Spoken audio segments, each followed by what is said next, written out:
আসসালামু আলাইকুম সবাইকে, আশা করি সকলেই ভালো আছেন।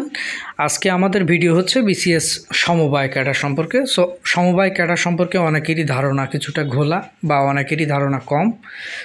আমরা চেষ্টা করেছি আজকের ভিডিওর মাধ্যমে বিসিএস সমবায়ের কাজ, এটার সুযোগ সুবিধা, এটার অসুবিধা কী বা এটার পোস্টিংটা কেমন হয়ে থাকে। অলমোস্ট সব ক্যাডার সম্পর্কে কিন্তু আমাদের চ্যানেলে ভিডিও রয়েছে, আপনারা চাইলে দেখে নিতে পারেন।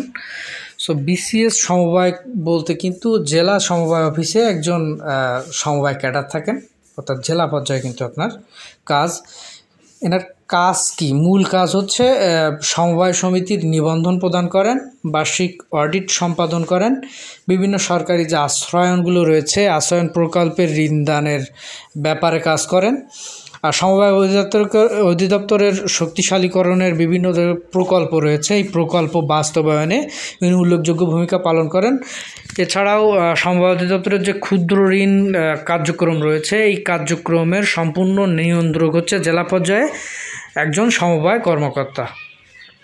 সমবায় সমিতিতে সমবায় বাজার স্থাপনের যে কাজ সেই কাজ তিনি করে থাকেন। আর বিভাগীয় কার্যক্রম পরিচালনা এবং তদারকি করেন ওনার বিভাগীয় যে কাজগুলো রয়েছে।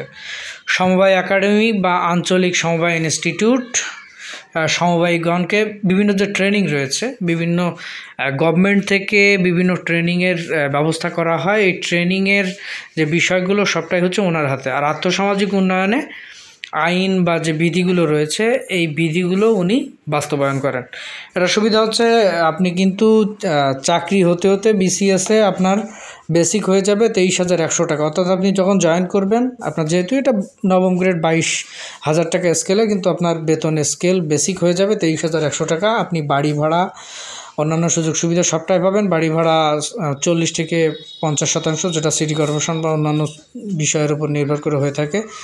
নবম গ্রেডের চাকরিতে যেসব সুযোগ সুবিধা রয়েছে সবটাই ভোগ করবেন। আর সমবায় অধিদপ্তরের এই কাজে কিন্তু কাজের চাপ মোটামুটিভাবে কম। আর শেষে আপনি উপসচিব পর্যন্ত হওয়া সম্ভব একজন সমবায় কর্মকর্তা হিসেবে জয়েন করার পরে।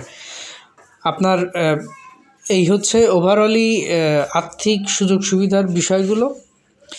আচ্ছা, অসুবিধার বিষয় হচ্ছে আপনার কিন্তু গাড়ি আপনি পাবেন না, গাড়ি নেই কিংবা বাংলো, এই সুযোগ সুবিধাটা আপনি পাবেন না।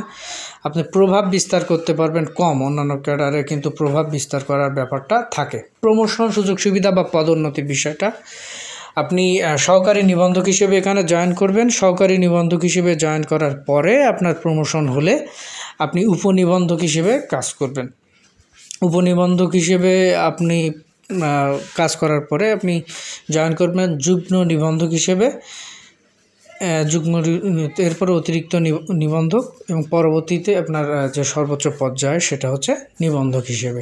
এটা হচ্ছে সমবায় অধিদপ্তরের প্রমোশন পদ্ধতি। আচ্ছা, এবার হচ্ছে ওভারঅল সমবায় অধিদপ্তরের এই চাকরিটার ক্ষেত্রে রিভিউ যদি আমরা দিতে চাই, সেক্ষেত্রে কাজের চাপ, প্রমোশন সুবিধা, ছুটি ছাটা বা অন্যান্য সুযোগ সুবিধা, পোস্টিং সুবিধা এবং এর পাশাপাশি অন্যান্য সুযোগ সুবিধা যেটা থাকে, সেক্ষেত্রে আমরা সমবায় অধিদপ্তরকে বলতে পারি সমবায় অধিদপ্তরের যে চাকরিটা এটার প্রমোশন সুবিধা মোটামুটি ভালো, অনেক ভালো হয় না প্রমোশন সুবিধাটা। এর পাশাপাশি হচ্ছে আপনার ছুটি ছাটা কিন্তু অন্যান্য বা কাজের চাপ অন্যান্য যে কোনো ক্যাডার থেকে কম। পোস্টিং সুবিধা আপনি মোটামুটি ভালোই পাবেন, পোস্টিং সুবিধা আপনার জন্য ভালো হবে। এর পাশাপাশি অন্যান্য যে আর্থিক বিভিন্ন সুযোগ সুবিধা অন্য ক্যাডার ভোগ করেন এটা কিন্তু আপনি পাবেন না। এই হচ্ছে সমবায় অধিদপ্তর।